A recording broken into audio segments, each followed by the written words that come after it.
Good evening, ladies and gentlemen, boys and girls. Welcome to Jahaneman, your own channel. And today in this channel, we are going to talk about innovation, creativity, and design thinking. And we have an expert to discuss about this topic, and the expert has wonderful idea how we can develop creativity, design thinking, and innovation. So let's welcome our guest for today's show. Let's welcome Mr. Arun Subramaniam ji. A big round of applause to you, sir. Hello, how are you? I'm fine, thank you. And we have Dr. Ram as well from Singapore. Dr. Ram, how are you? Hello, everyone. It's very nice to have the session today. Hope it would serve the needful things for many people. Thank you. Welcome.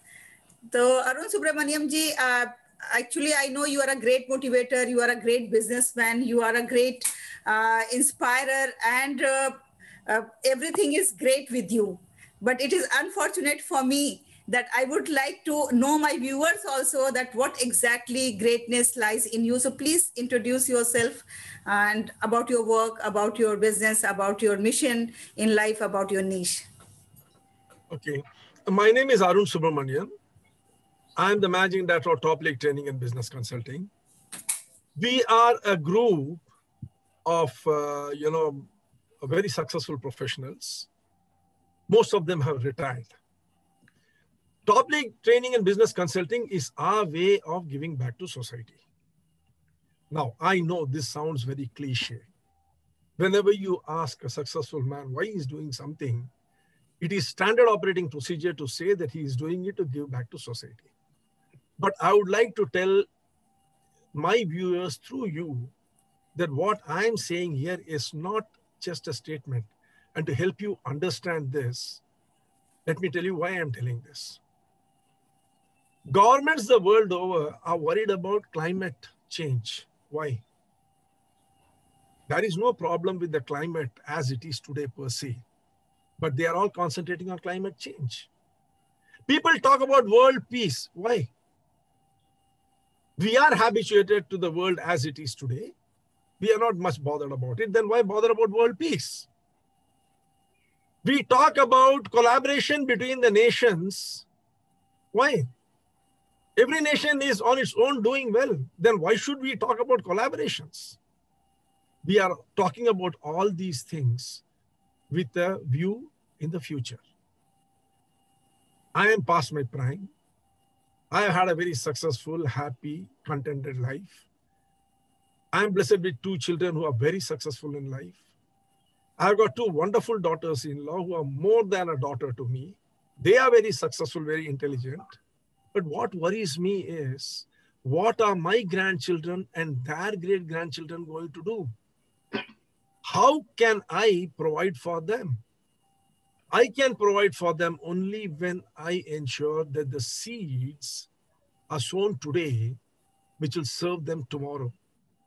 And when I work towards developing the community, the society, the younger generation, the business people today, helping them strengthen themselves and upskill themselves, then I create a better world in which they will come into and they will grow.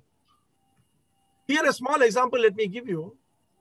In the early 20th century or the late 19th century, that is somewhere around the period of, say, 1880 to around 2000, in 1910, the country which we all look at to as the most powerful country, the world's largest consumer, the United States of America, was itself a struggling, poor, developing nation.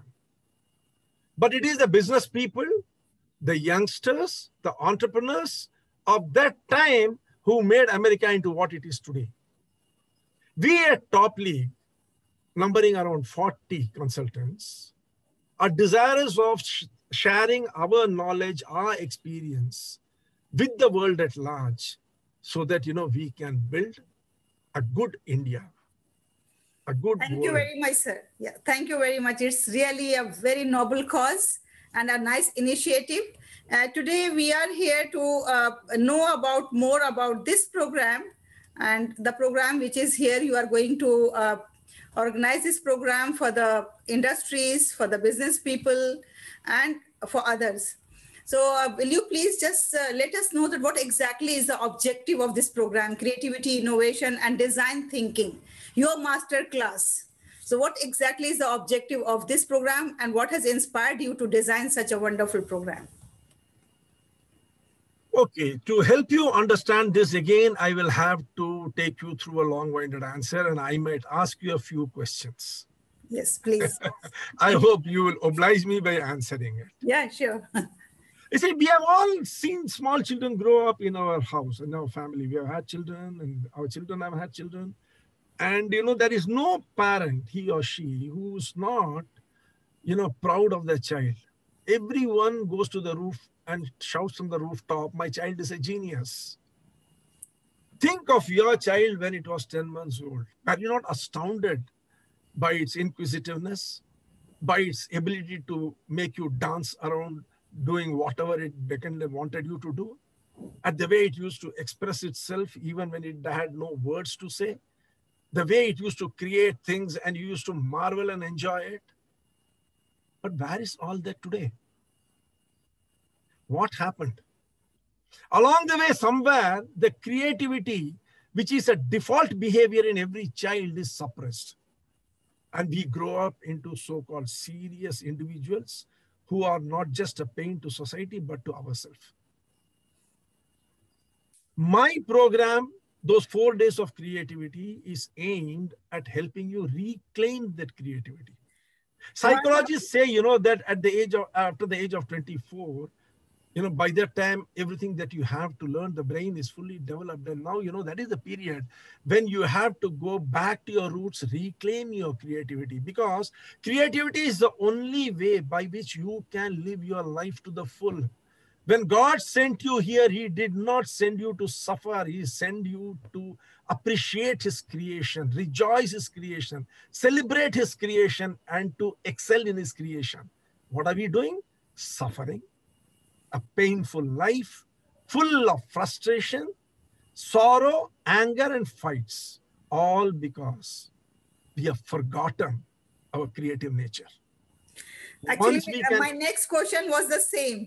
That quite often you said that reclaim your creativity, and now it's good that you yourself are answering this, that what exactly you mean when you say that reclaim your creativity. And that's really truth, that now somewhere we have forgotten those small innovation which the children used to do in their small villages and small places. So thank you very much, sir. Now just let me know that who all are going to be benefited by this program. That's a wonderful question. That's a wonderful question, Dr. Halima. But I am constrained to answer you with another question. Who all has a right to be happy in life? Everyone. Everyone will benefit out of it. Because there is no age limit. You see, are we to assume that an 85-year-old has got no right to enjoy life? Has got no right to express himself in the way that others will get an aha moment? Life is all about aha. Just look at a child, a 10-month-old child looks at a fan. He's mesmerized. The fan is moving. He sees a bird fly. He's mesmerized. A bird is flying. How much joy he gets out of it. And that's what the purpose of life is, joy. And you see, unless you are able to appreciate the creativity of nature, you cannot be joyful. And the world is nothing but a projection of what is within you. As the elders have already said, as within, so without, as below, so above. Agreed, 100%, that everyone has right over creativity, happiness, and enjoyment. You quite often say that innovation is associated with inspiration. What exactly you mean when you say this? Dr. Halima, I would like to maybe it's not the done thing to contradict your, interviewer, but I am constrained to do that. People say that innovation is associated with inspiration. I disagree with it. Okay. I say innovation is a process. At every step we innovate. You see, I'll give you a simple example. You asked me this question, you say that innovation is associated with inspiration. Now I had to answer you back in a way which will not hurt you, but at the same time get the message across to you. If that is not an innovation in expression, what is it? You see, innovation is that at every nodal point of our life, at every point where we interact with this universe, there is innovation. Only thing is, it's a process. And in the commercial context, in the world of commerce, you just cannot get up one day in the morning and say, I'm going to innovate. But that's not the way things are done.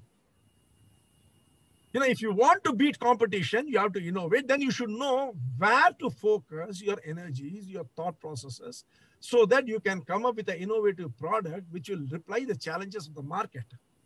In a relationship, you need to know where to innovate so that you will be able to express yourself adequately and appropriately.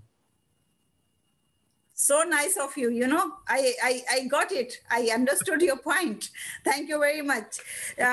You know, in today's world, and especially after COVID era, how much innovation and creativity is required for the industries in any organization for the working environment?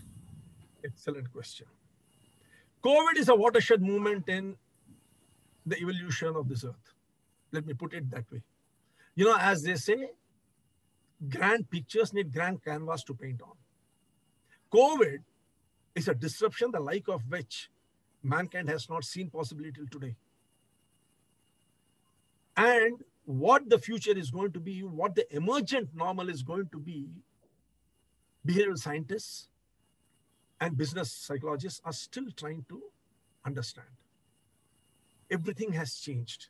That means the most important tool for decision making, you have been deprived of it. What is the most important tool? Past data. Decision is based always on historic data, and you have no historic data on how to go forward because you don't know what this forward is. People are habituated to going to the office. Now you can't go to the office. Customer behavior has changed. Disposable income has stopped, is really reduced. And you really do not know what are going to be the essentials going forward. Under the circumstances, you really will have to apply design thinking to understand how to go forward.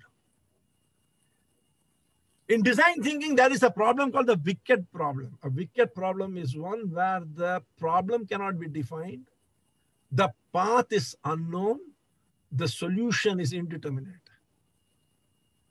It is under those circumstances where design thinking is very important.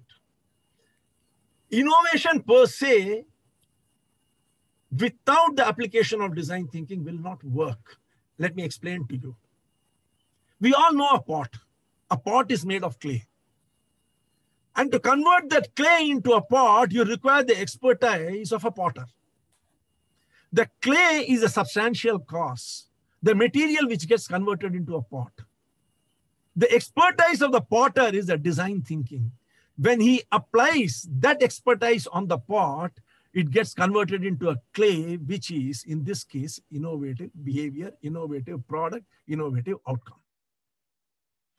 So you see, your creativity acted upon by the process called design thinking. Incidentally, Dr. Halima, I'm sure you'll agree with me that design thinking is not thinking. It's about not thinking. It's about doing. How do you do things? The word is design thinking, but the process is of doing. You have a creative ability. You apply the concept of design thinking to it, respect to a particular problem, and the outcome is the innovation. That is why these three programs, creativity, innovation, and design thinking, goes hand in hand. It is so integrated that it is the only way to move forward. You know, you can sit and lament your future that you were born at a period, you know, when COVID struck. Or you could apply these three principles and rejoice that you are alive to do something to society at a period when COVID struck. The choice is yours. Beautiful. Beautiful. Thank you very much. You know, today I understood design thinking. Otherwise, I was always confused between design thinking and mind mapping. So it was, I used to think, thank you very much for clearing my doubt about design thinking. And really, it's so fascinating. But one thing, Mr. Arun, you know, in the market, there are so many people, so many service providers, and so many people are talking about creativity, innovation, and design thinking. Then why one should go with Top League, and why one should attend your programs and your services? That's an excellent question. That's an absolutely excellent question. There are so many people, you know, who have put out their wares for sale. My ware is not for sale. If it were for sale, I would also have charged a couple of lakhs of rupees for this product.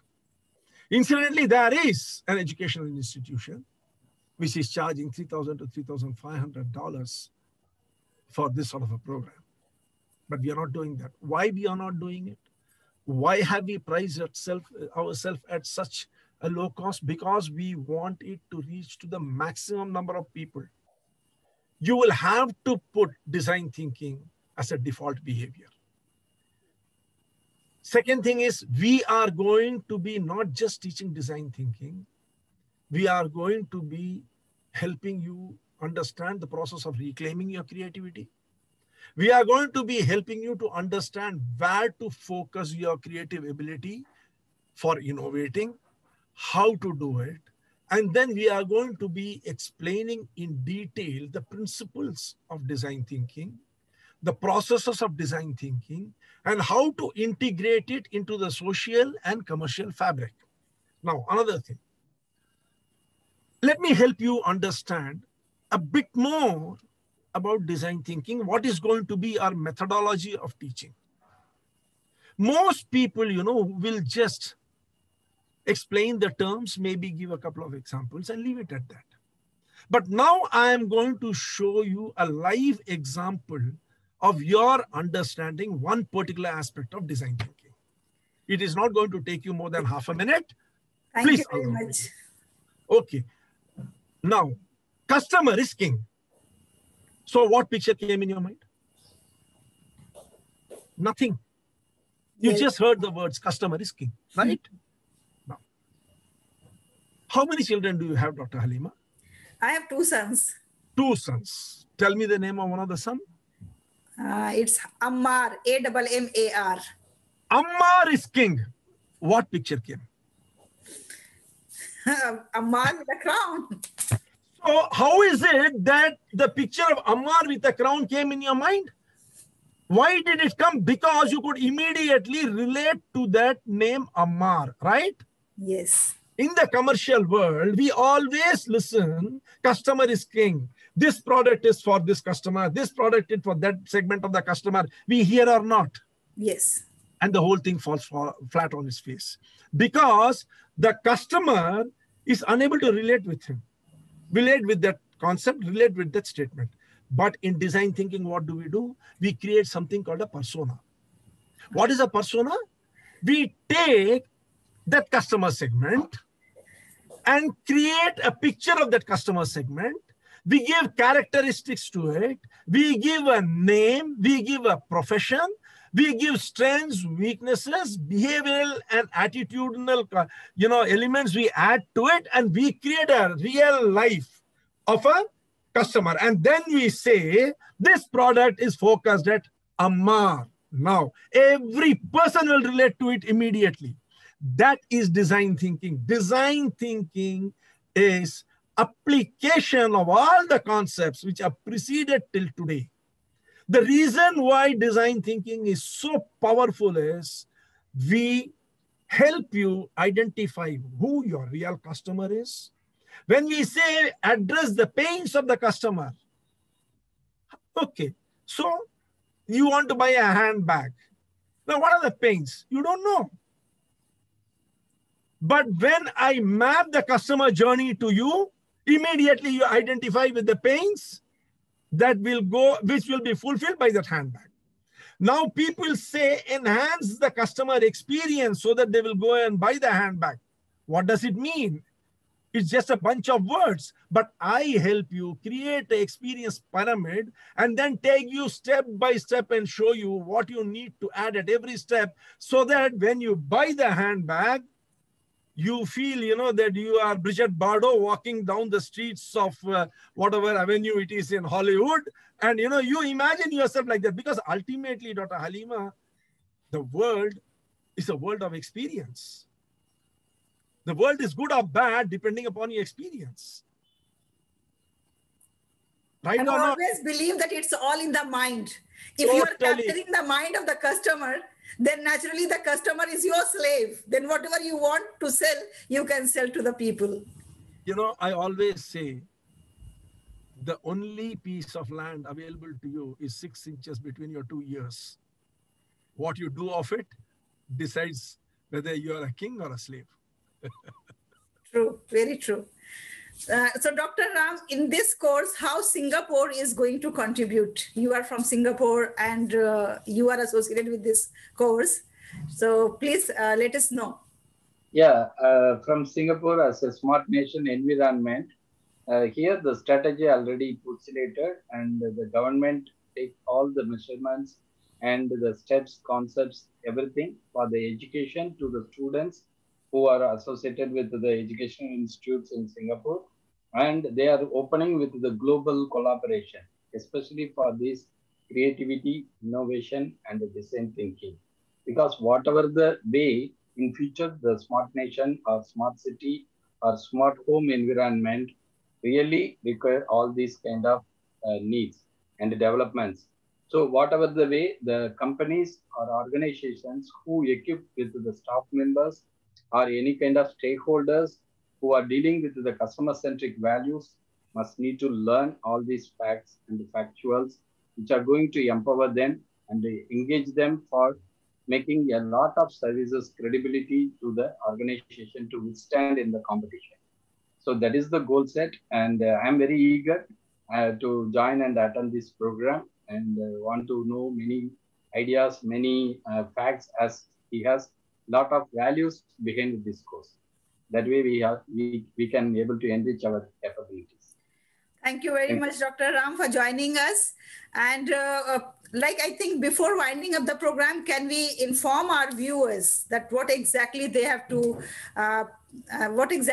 invest for attending so many wonderful things? It is very, very priced, very, reasonably. It is not just for the common man, it is for the millionaires also. It's very simple. You register immediately by paying 10 Singapore dollars if you're abroad, or transferring 500 rupees as registration fee. The total course fee is 11,000 rupees for 12 days.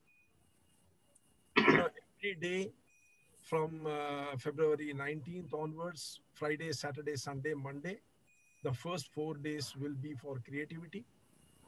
The next week, Friday, Saturday, Sunday, Monday, we will be discussing innovation. And the third week, that is from the beginning of March, that is, I think, around 7th, 8th, 9th, 10th, we will be discussing design thinking. The total course will be 11,000 rupees, where you will be deducting the first 500 rupees and then paying the balance 10,500. Or in case of Singapore dollar, you will deduct the first $10 which are paid for registration and pay the balance $200. That will be on 16th of February. The payment will have to be made. This is inclusive of GST for people who pay from India. And after that, for 3 months, I'm available to the participants for handholding and helping them internalize the entire learning. We will also be providing the video recordings of the entire class. And throughout my career, I have been called a checklist manager because I have operated only through checklists. I always make a checklist of everything that needs to be done because, I don't want to miss out on any step and then cut a sorry figure. So I always make a checklist. I will be providing checklist of the entire program. And we will be forming a group of those who are attending the program so that they can all help each other. See, one of the biggest advantages of going to these, premier colleges, Ivy League colleges, is the alumni. The alumni is nothing but a sophisticated way of telling you can network with the leaders. So here, we will have a group where you can network with each other. I will also be there. The consultants of Top League will also be there. And such eminent personalities like Dr. Ram and Dr. Halima will also be there. So, we will all help each other and make our short stay on this planet enjoyable for ourselves and worthwhile for others. Thank you very much. Very true. Thank you, sir. Thank you very much. Thank you, Dr. Ram, and thank you, Arun Subramaniam ji. आपने इतना बेशकीमत वक्त दिया. Thank you very much for your time. And may Almighty bless you. And I wish you all the best for all your endeavors. And certainly, I'm going to join it. Thank you. Thanks a lot. Very nice hearing.